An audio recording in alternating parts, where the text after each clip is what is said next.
Assalamualaikum warahmatullahi wabarakatuh. Bertemu lagi dengan saya Satrio Gagal ya. Oke, kali ini saya akan membahas tentang cara pemupukan, guys.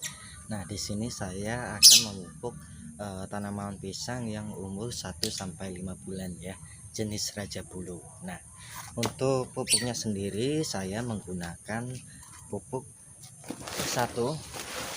Di sini saya menggunakan Posca ya. Posca NPK. Di sini untuk NPK-nya sendiri, untuk nitrogennya lambangnya N, nitrogennya itu adalah 15%, fosfatnya itu 15%, dan kaliumnya di sini 15% ya. Oke, selanjutnya saya menggunakan selain dari NPK 15 Posca itu, saya menggunakan pupuk ZA juga ya. Untuk pupuk ZA sendiri di sini kandungannya adalah nitrogen 21%, dan untuk sulfurnya itu udah ada plus sulfur ya, jadi lebih bagus ya. Sulfur itu 24%, guys.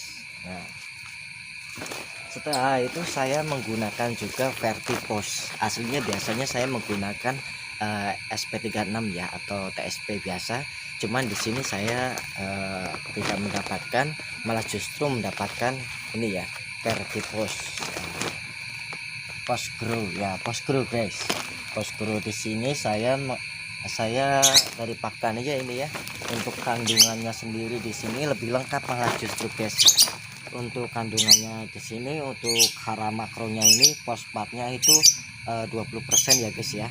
Nah, di sini ada magnesium oksida juga, ada CaO juga, ada sulfurnya, terus ada kurang juga. Pokoknya ini penjelasan ini untuk yang ini nanti akan saya jelaskan di deskripsi ya, untuk belajar bersama ya.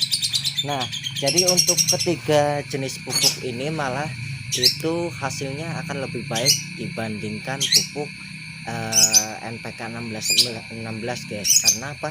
Di sini unsur makro dan mikro itu lengkap ya. Jadi untuk tanaman, kebutuhan tanamannya itu akan lebih baik dan lebih tercukupi lagi. Oke. Dan sekarang saya akan mengaplikasikan atau mencampurkan ketiga bahan tersebut untuk menjadikan satu pupuk ya, guys ya. Bagaimana prosesnya? Langsung saja kita ke videonya. Oke guys, sekarang saya sudah menyimpan ketiga jenis pupuk tersebut ya, yang tadi ya. Nah, di sini kita ada ZA ya. Kalau untuk ZA sendiri seperti ini warnanya ya, merah-merah kekuningan ini, guys. Nah, untuk ZA seperti ini. Lalu untuk fosfatnya sendiri kita ambil dari Pak Tani, namanya Postgrow ya, Postgrow. Ini warnanya seperti ini. Dan untuk NPK 15 nya seperti ini ya, guys ya. Oke, langsung saja kita campur atau kita mix. Setelah kita mix, nanti kita bisa langsung aplikasikan ke tanaman pisangnya umur 1 sampai 5 bulan ya. Oke, seperti ini ya, guys ya. Kita campurkan, aduk rata, guys.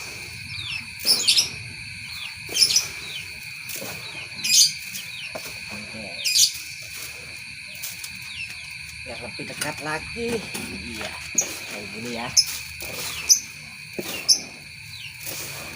Setelah tercampur rata, nanti kita itu untuk pengaplikasiannya sendiri saya menggunakan satu pohon itu kurang lebih 150 gram sampai 250 gram, guys. Jadi kita pupuk itu enggak setiap bulan ya. Untuk kita pupuk pisang itu kurang lebih 2 sampai 3 bulan aja sekali. Jadi enggak setiap bulan harus kita pupuk ya. Jadi untuk selebihnya kita itu bisa aplikasikan pupuk organik atau fungisida ya, untuk mengatasi hama atau parasit lainnya ya. Nah, di sini, guys. Saya ulangi lagi ya, untuk di sini saya menggunakan Postgrow dari Pak Tani, fosfatnya ya. Untuk pengganti nitrogen ureanya saya menggunakan ZA, karena kan sudah ada plus sulfurnya ya, jadi lebih bagus untuk tanaman.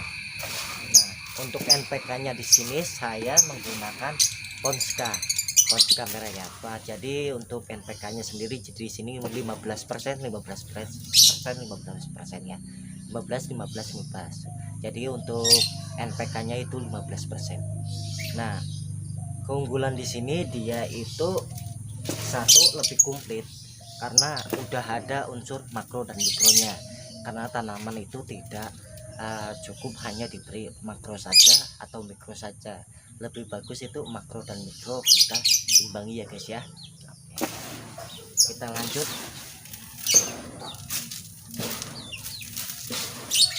Nah, setelah tercampur kayak gini guys, kita langsung bisa aplikasikan ya guys ya. Nah, ada yang bilang juga ke saya ya, jadi kok mesti campur-campur gitu, jadi ribet atau gimana ya. Oke, di sini sebenarnya saya menekan pengeluaran biaya yang terlalu ekstra. Jika saya menggunakan NPK Mutiara atau NPK 16 maka jatuhnya kalau di sini 12.000 ya, 12.000 per kilo. Untuk mendapatkan pupuk yang kita harapkan, ibaratnya kita belanja 20 kilo, berarti kita harus mengeluarkan uang sekitar 240.000. Sedangkan saya membeli NPK Ponska di sini 10 kilo harga 3.500, jadi 35.000. Dan untuk postgrow-nya, fosfatnya itu ya, saya dan ZA-nya itu hanya mengeluarkan 46.500. Jadi di sini saya pengeluarannya itu jatuhnya per kilo itu cuma 3.400 rupiah untuk mendapatkan pupuk yang lebih bagus daripada NPK Mutiara. Karena apa? Lebih bagusnya apa? Karena unsur makro dan mikro sudah komplit di sini. Dengan modal 3.400 rupiah kita sudah mendapatkan pupuk yang lebih bagus. Oke. Nah, seperti itu guys. Jadi jika kita menggunakan pupuk ini, justru kebutuhan unsur hara itu lebih maksimal lagi ya. Jadi tidak hanya pupuk majemuk saja. Jadi di sini kita beri gizi lah ya. Ibarat orangnya itu kita memberikan ya lauk pauk yang berimbang. Besoknya bisa makan tempe, besoknya bisa makan tahu, daging dan macam-macam, kan lebih bervariasi, lebih enggak jenuh ya guys ya. Jadi kalau kita hanya menggunakan NPK Mutiara saja, satu kelemahannya di sini dia tidak bersubsidi guys. Jadi untuk pengeluaran dana kita untuk kebun, untuk pupuk sendiri lebih ekstra. Nomor duanya di sini dia tidak memiliki pupuk yang lengkap. Kalau yang saya campur ini sudah termasuknya lengkap, walaupun mungkin kita akan tambahi unsur yang lainnya nanti untuk yang lebih maksimal lagi ya. Di sini udah ada unsur makro dan mikro. Dan keuntungan ketiga, kita bisa memangkas pengeluaran biaya yang terlalu ekstrim. Dari harga Rp12.000 kita hanya mengeluarkan uang Rp3.400 untuk 1 kilogram. Oke, sekian dulu dari saya, Satrio Gagal Tenar dari Ciamis melaporkan. Assalamualaikum warahmatullahi wabarakatuh.